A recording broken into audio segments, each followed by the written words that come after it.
lui-même est un motif qui suffit. Au lieu de tracer des traits, moi je préfère le point.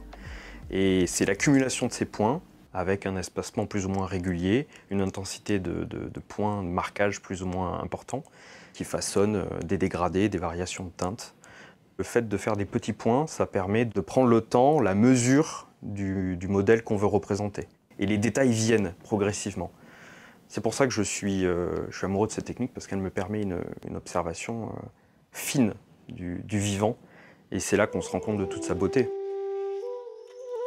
Mon travail pour cette exposition, c'est la représentation d'oiseaux imaginaires, d'oiseaux du futur. Penser les oiseaux de demain, c'est pour moi envisager une relation, notre relation aux oiseaux et comment on les impacte. Ma démarche créatrice, elle est à chaque fois basée sur des articles scientifiques. J'essaye au maximum de partir de ces articles.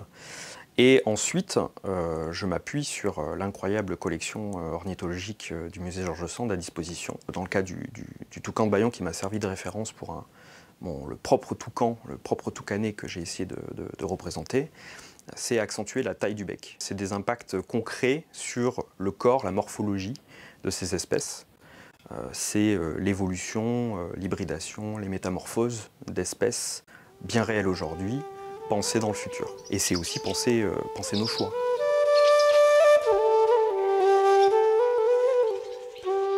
Moi, le petit point me permet de ralentir mon rythme de vie pour mieux observer et respecter cette nature-là. Certaines études ont mis en évidence que l'urbanisation faisait perdre l'intensité de couleurs à certains oiseaux. Cet oiseau s'appelle la gorge cendrée et elle est inspirée d'un oiseau bien réel que tout le monde connaît, puisqu'il est très familier, c'est le rouge-gorge. Le rouge-gorge familier. L'idée derrière cette gorge cendrée, c'est de mettre en évidence la perte d'une coloration sur le plumage de l'oiseau de base qui est le rouge-gorge. C'est l'idée de parler d'un feu intérieur qu'on peut avoir et qu'on a perdu. Cette plume, je l'aborde déjà par une esquisse, une première esquisse, pour dessiner ses proportions. Je m'appuie sur un modèle, une plume en l'occurrence bien présente à côté de ma feuille. Et ensuite, je vais apporter les premiers points qui vont guider mon regard. C'est toujours une recherche permanente d'ombre et de lumière et comment représenter ce contraste entre ombre et lumière.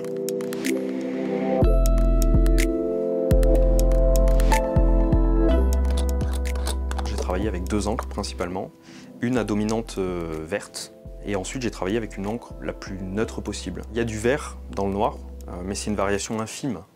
Dans certaines conditions, l'encre révèle, je dirais, la couleur qu'elle cache. Ça m'amuse d'avoir cette infime délicatesse et que je trouve très poétique. J'essaye que mon encre fasse naître dans le regard du spectateur des couleurs, malgré tout.